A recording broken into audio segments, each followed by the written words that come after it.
Bonjour Victor de Oliveira.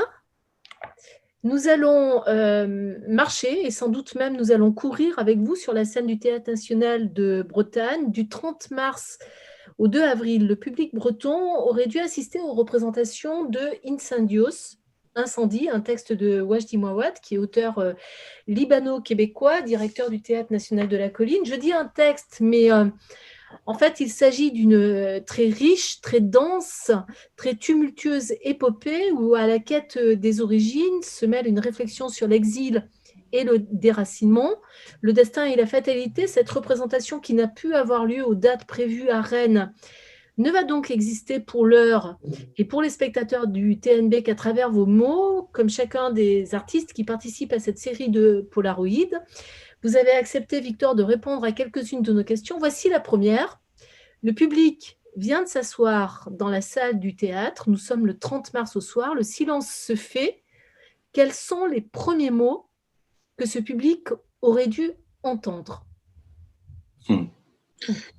Je pense que d'abord, il aurait entendu la musique de Nandel Magouni, qui est le musicien avec qui j'ai travaillé, donc un musicien mozambicain, qui est un grand créateur de musique électronique au Mozambique. Et ensuite, il aurait senti la couleur du sable, puisque le seul décor que nous avons, c'est que le plateau est entièrement recouvert de sable rouge, qui est le sable qui est dans la plupart du pays, donc au Mozambique. Et ensuite, les trois comédiens qui arrivent. Et les premiers mots, ce sont les mots en fait du notaire qui commencerait pour dire voilà, eh bien, voilà, nous sommes ici pour entendre les derniers mots de Nawal Marwan, qui est donc le personnage principal et la mère des deux jumeaux qui sont l'un et l'autre à côté du notaire. Alors, Et évidemment, il le fait ça pour le public. Et c'est à la fois pour les deux comédiens, pour les deux personnages qui sont autour de lui, et à la fois pour le public, pour leur dire, voilà, nous sommes ici pour parler de cette histoire, pour raconter l'histoire de Nawal. Et c'est ce qui va se passer après, pendant les 3 heures qui vont suivre. c'est très compliqué, pour ne pas dire impossible, de résumer cette histoire Mm. écrite par Wajdi Mouawad. C'est très compliqué, pour ne pas dire impossible, de résumer la plupart des pièces de Wajdi Mouawad qui sont, je le disais, des épopées assez inouïes qui vont du passé au présent, se projettent vers le futur, traversent les océans, n'ont pas de frontières géographiques, ont d'ailleurs à peine des frontières entre le réel et le cauchemar, le rêve ou l'onirique. Néanmoins, je vous propose de relever ce défi, Victor. Comment est-ce que vous la résumeriez, cette pièce? Effectivement, c'est difficile, mais je pense que en fait, je connais cette pièce depuis tout d'abord en tant qu'acteur, puisque je l'ai jouée moi en tant qu'acteur pour la première fois en 2012, non pas dans la mise en scène de Wajdi, mais dans celle de Stanislas Nordet. Et ensuite, on l'a repris en 2016. Donc, et c'est seulement après que j'ai commencé à rêver de ce travail avec une équipe donc, de mon pays. Et c'est seulement après qu'Incendie est venu. Il est venu parce que justement parce que dans le texte de Wajdi, il n'y a aucune allusion à un endroit géographique. Évidemment, le public européen, occidental, sait qu'il s'agit donc de l'histoire de Wajdi par rapport à la guerre du Liban, mais étant donné que c'est un auteur qui n'est absolument pas connu sur le continent africain, absolument pas connu au Mozambique, tout est nouveau. Donc, cette histoire, elle aurait pu se passer dans plein de pays en Afrique, même dans le monde, puisque l'histoire autour de la guerre, l'histoire autour de l'exil, autour du déracinement dont vous parliez tout à l'heure, tout ça, évidemment, est bien universel. Donc, et ça va bien au-delà de juste l'histoire que ce soit la guerre civile du Liban ou celle du Mozambique. Donc, il y a eu cette chose-là. Et ensuite, plus je le lisais dans la traduction, donc en portugais, puisque le texte a été traduit et édité au Portugal, plus je me disais voilà, que c'était ce qui était le plus juste pour faire dans mon pays. Donc moi, je suis né au Mozambique pendant la guerre pour l'indépendance. Ensuite, j'ai vécu l'indépendance au Mozambique et j'ai vécu ce qui a été après le début de la guerre civile qui a duré 16 ans. Et le hasard a fait que la guerre au Mozambique, la guerre civile, a été à peu près les mêmes années que la guerre civile au Liban, donc 78-92. Avec mes parents, on a été expulsés peu de temps après le début de la guerre civile, donc je n'ai juste vécu le début, mais ce début a déjà été suffisamment important, disons comme ça, voilà, pour que quelque chose reste encore. Donc, je sais que ensuite tout le parcours que j'ai pu faire au Portugal et ici en France, parce que ça fait un peu plus de 20 ans que je vis à Paris, le lien à mon pays, le lien à mes origines, le lien à ma culture, à mes ancêtres, à mes anciens, comme on dit, c'est toujours là. Mais comment faire en sorte pour que ma formation et le regard que je peux avoir ici puisse être intimement lié à de là d'où je viens et comment on parle et comment on fait les choses dans ce pays qui est le mien, même si ça fait longtemps que je n'y habite plus. Donc, je me suis dit que, en tout cas, enfin, je ne me suis pas vraiment dit, disons que ça s'est venu à moi, ou c'est devenu presque une évidence, qu'à travers l'histoire de Nawal et de ses enfants, donc de ces deux enfants qui sont dans un autre pays. Donc, et moi, j'ai situé l'histoire, même s'il n'y a pas vraiment de mots qui situent l'histoire géographiquement, mais de par la mise en scène, de par les acteurs et tous les gens qui travaillent autour, pour le public qui l'a vu au Mozambique et pour le public qui l'a vu aussi à Lisbonne, l'histoire est une histoire mozambicaine, elle se situe au Mozambique. Donc, quand on suit l'histoire des deux, en fait, au tout début de l'histoire, donc Nawal, qui est la mère, vient de mourir. Et, ces deux enfants, donc ce sont les jumeaux Simon et Jeanne, Simão et Joana en portugais, sont chez le notaire. Et dans le testament de la mère, elle leur dit, voilà, allez retrouver votre père, allez retrouver votre mère. Et évidemment, eux, ils croyaient que le père était mort et qu'il était un héros de guerre qui était mort. Et ils n'avaient jamais entendu parler de frère. Donc, évidemment, au tout début, ils n'y croient pas ou ils ne veulent pas croire, mais peu à peu, quelque chose naît en eux, surtout chez Jeanne, de cette envie et de ce besoin, cette nécessité d'aller voir. Donc, ils partent, ils vont au pays de la mer. Donc, du coup, pour moi, c'est comme s'ils partaient du Portugal pour aller vers le Mozambique, puisque c'est le pays avec lequel le Mozambique et le Portugal étaient en guerre après 500 ans de colonisation. Donc, euh, Jeanne part, ensuite Simon part, et ils vont découvrir la tragédie de la vie de la mère et leur propre tragédie en découvrant qui est ce père et qui est cette mère. Je ne dirai pas. Mais euh, donc, ce qui était extrêmement important, donc c'est en fait à l'endroit l'universalité, disons comme ça, du texte de Wajdi et du théâtre, à partir du moment où les mots ce sont les mêmes, puisqu'ils sont traduits, où il y a quelque chose chez les acteurs qui est tellement intégré aux mots du poète, mais aussi à l'histoire de leur propre pays, puisque quand j'ai fait la première lecture avec toute l'équipe, ça c'était en juillet 2019 à Maputo, non, du juillet 2018, pardon, à Maputo. À la fin de la lecture, la comédienne la plus âgée, Anna Magaï, elle a vécu que ce soit la guerre de l'indépendance, que ce soit la guerre civile, elle vit toujours au Mozambique. Elle m'a dit en larmes, mais ça, c'est l'histoire du Mozambique.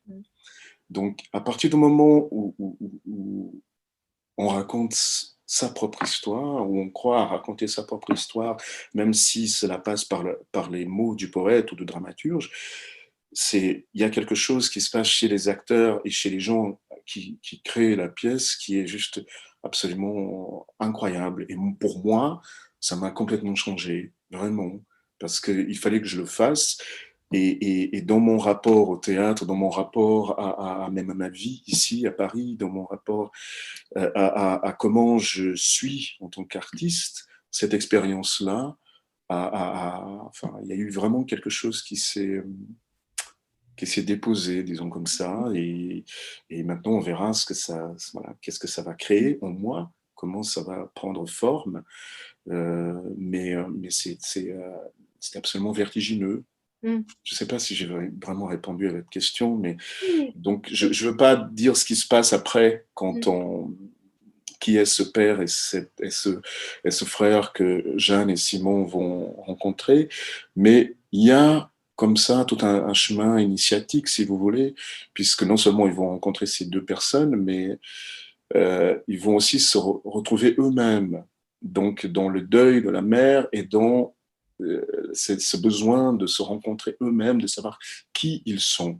Et d'une certaine façon, pendant le temps de répétition où j'étais à Maputo, j'avais l'intime conviction que c'était moi-même, c'est-à-dire que Mm. Victor, à 8 ans, enfin, qui est là, des années après, il est toujours au même endroit et qui se pose toujours la même question, voilà,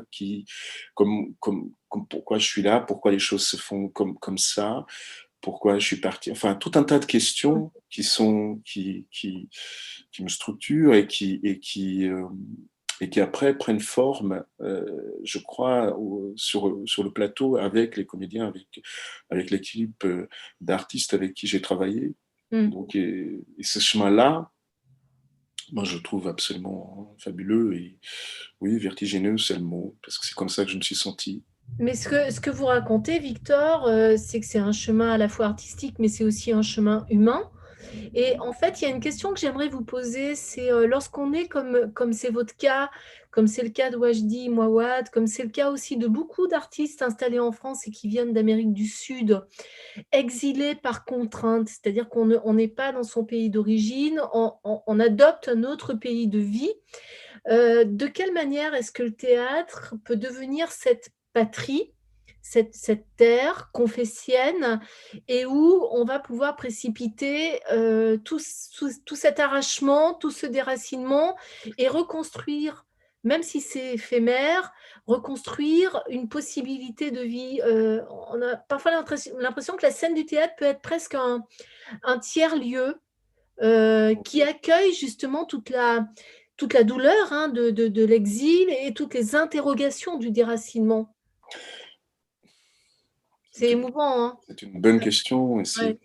Mais effectivement, c'est que quand vous parlez d'exil, c'est un grand mot et c'est vraiment quelque chose qui est, pour ainsi dire, sans fin, puisqu'il n'y a pas de retour. Et ce n'est pas moi qui le dis, il y a plein de gens qui le disent, il n'y a pas de retour. À partir du moment où on part, le retour est impossible. Donc à partir du moment où il n'y a pas de retour, même si je viens au Mozambique, si je retourne au Mozambique pour travailler, ou même si plus tard je me dis, tiens, je rentre au Mozambique pour y vivre, le retour est impossible. Donc, le retour est impossible et en même temps, l'endroit où vous habitez, où vous faites donc, vos nouveaux chez vous, euh, euh, est en même temps toujours l'autre endroit. Donc, c'est entre deux ou trois, dans mon cas, puisque je pourrais dire que j'ai trois pays, donc Mozambique, Portugal et la France. Ce cheminement-là, il se fait, enfin, c'est entre deux, ou cette espèce de limbe comme ça, lié à la terre-mère, j'allais dire, mais c'est pas vraiment le mot. C'est quelque chose, oui, qui font partie de moi, donc qui me font travailler en tant qu'artiste, toujours dans la recherche de quelque chose. Donc c'est extrêmement, pour moi en tout cas maintenant, extrêmement difficile de, de faire comme si, comme, par exemple, comme si j'étais français ou comme si j'étais portugais quand je suis au Portugal, parce que je suis toujours ailleurs. C'est même au Mozambique. Même au Mozambique, c'est-à-dire que je suis toujours accueilli quand je vais au Mozambique, je suis toujours accueilli comme un artiste mozambicain qui vit et travaille en France.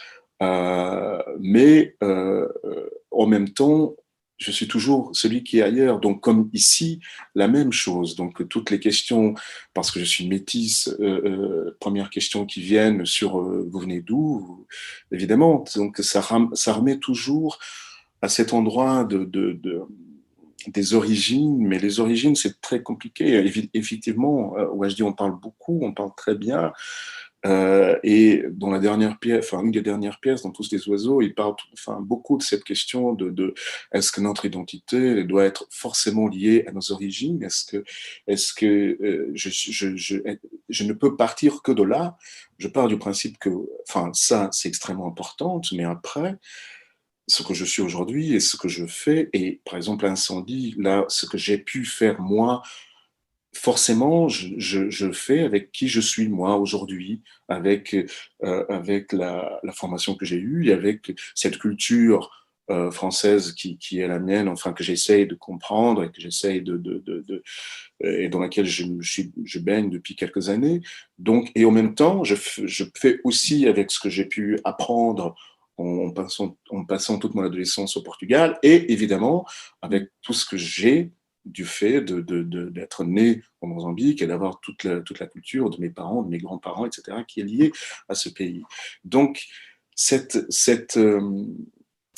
la création, elle se fait avec ça. Et ce n'est pas tant pour arriver à trouver la réponse, être ou ne pas être, puisque nous sommes de toute façon, mais qui qu'on soit ou quoi qu'on soit, on est. Donc, après, c'est vrai que depuis quelque temps, en France, en Europe, on parle beaucoup de toutes ces questions-là qui me touchent beaucoup, mais je me mets toujours, quand on essaye, que ce soit dans un côté ou de l'autre, aller sur des problèmes ou des réponses liées à l'identité, je me mets toujours un petit peu en retrait parce que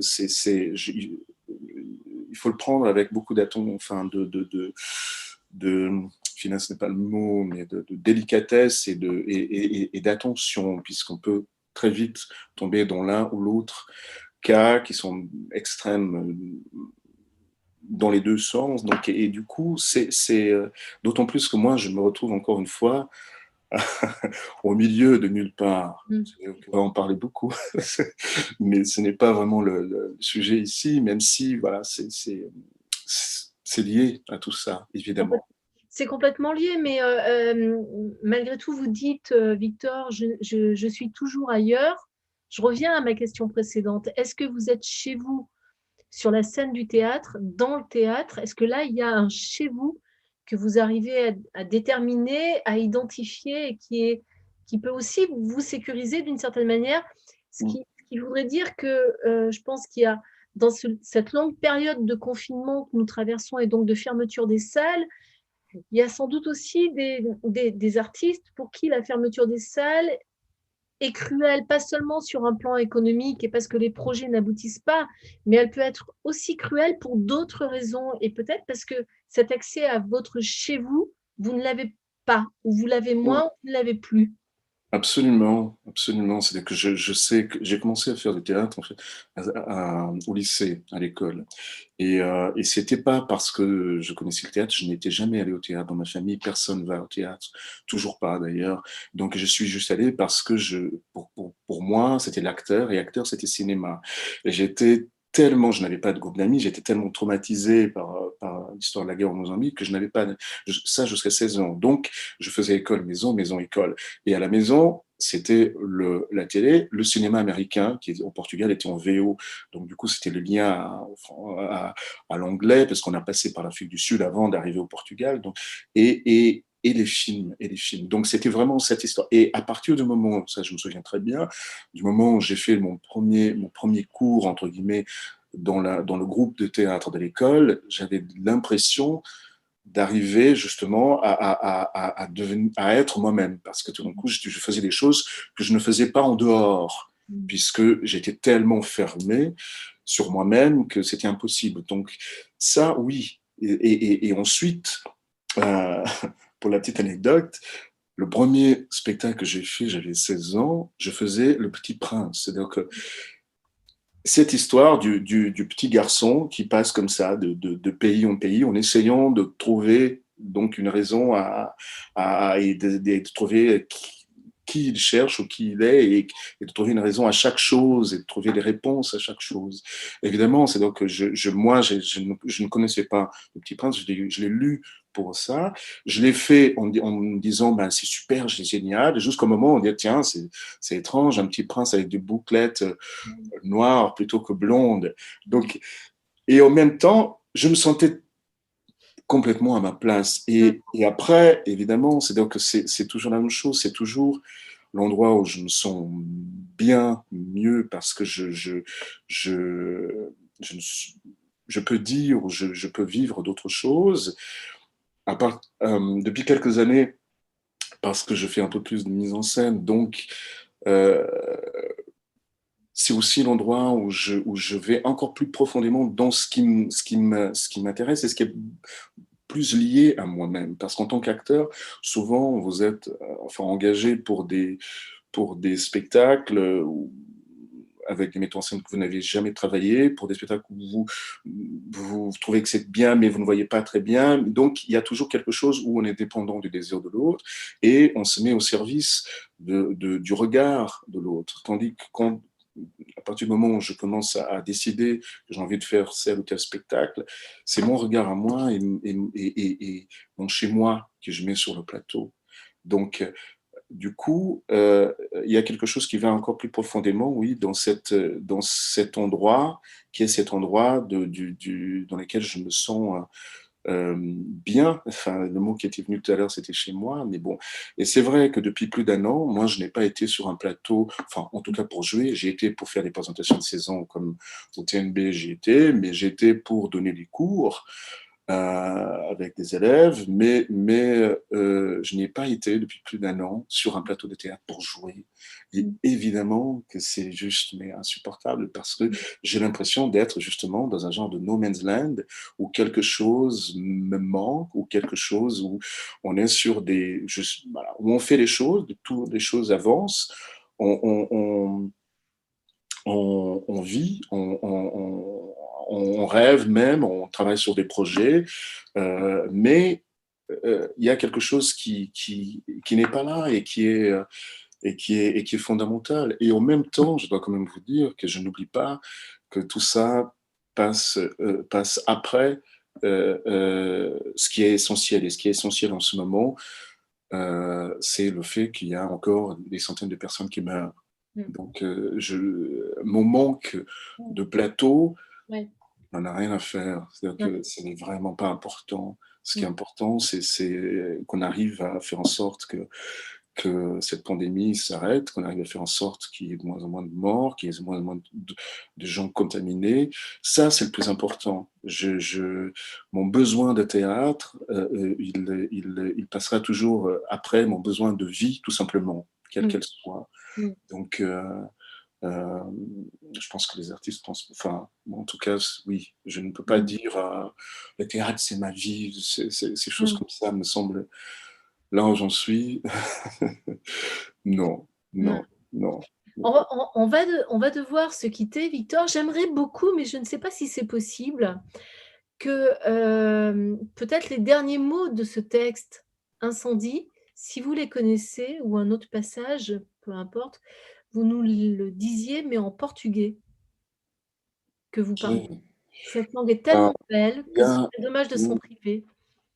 oui, il y a une phrase, en fait, qui est une phrase qui est dite tout d'abord par le personnage principal quand elle est jeune, Nawal, et qu'ensuite ses enfants le redisent et qui va faire comme ça tout le long de la pièce et qui est en portugais, c'est la phrase suivante Agora que estamos juntos, está tudo bem. Qui disait maintenant que nous sommes ensemble, ça va mieux. Mm. Et c'est un, voilà, c'est une phrase comme ça comme un fil rouge, comme un fil conducteur de tout le spectacle. Et ça pourrait être, évidemment, si on l'enlève de tout ça, ça peut être quelque chose qui est tellement plus large que juste le théâtre et qui part de l'humain, encore une fois, c'est un mot que vous avez utilisé au tout début, qui part de l'humain et qui part maintenant que nous sommes ensemble, ça va mieux. Et j'ai l'impression, encore une fois, que c'est quelque chose que tous les gens les gens qui sont malades ou qui sont voilà, qui à un moment donné, en ce moment, c'est ce qu'on a tous envie de dire maintenant que nous sommes ensemble. Ça va mieux. Agora que estamos juntos, está tudo bem. Agora que estamos juntos, está tudo bem. Agora que estamos juntos, está tudo bem. Elle le dit plusieurs fois d'ailleurs. Et Nawal, j'entends le personnage, et c'est extrêmement juste, parce que c'est, encore une fois, quand on reparle du spectacle, c'est un vrai voyage pour le public. Et c'est pour ça que j'aimerais, voilà, on essaie de voir si c'est possible de le reporter le spectacle au TNB, mais je suis très, très, très curieux, vraiment, de voir comment le public français va recevoir ce texte, puisque je sais que les gens connaissent bien l'écriture de Wajdi, mais l'écriture de Wajdi traversée Mm. par des acteurs mozambicains, traversée par l'histoire africaine, ça c'est très étonnant. Donc Wajdi l'a vu et il était absolument, mais il était subjugué, il était parce que tout d'un coup il me dit mais c'est dingue parce que ce n'est pas mon texte, c'est autre chose. Et cette chose-là qui d'arriver à s'emparer et à le faire Mm. sien, je ne sais pas si ça se dit en français, Oui, oui, oui. faire sien entièrement quelque chose qui est donc d'un poète comme lui et qui a été fait ici, tellement fait jouer de l'amener ailleurs. Ça, je trouve que les comédiens ils font vraiment un travail remarquable et j'aimerais beaucoup que le public de la du CNB, enfin, ou d'autres, et des autres théâtres, normalement on doit pouvoir le jouer en juillet, puisse le voir, sentir et connaître un petit peu l'histoire du Mozambique et de ces acteurs-là et voir qu'à l'autre bout du monde, parce que c'est très très très loin de Mozambique, voilà, on fait du Mm. théâtre aussi. Merci beaucoup, Victor Merci à vous. de Oliveira. Il y a parfois des artistes qui racontent leur spectacle. Moi, je peux dire que vous avez raconté mieux que le spectacle. Vous avez raconté l'âme de Mm. cette représentation et j'espère avec vous que Incendios, qui se trouvait dans la page 58 de la brochure du Théâtre national de Bretagne, va bientôt en sortir pour arriver sur la scène du Mm. Théâtre national de Bretagne. J'espère aussi, Mille vraiment. fois. Merci. Merci beaucoup. Merci à vous.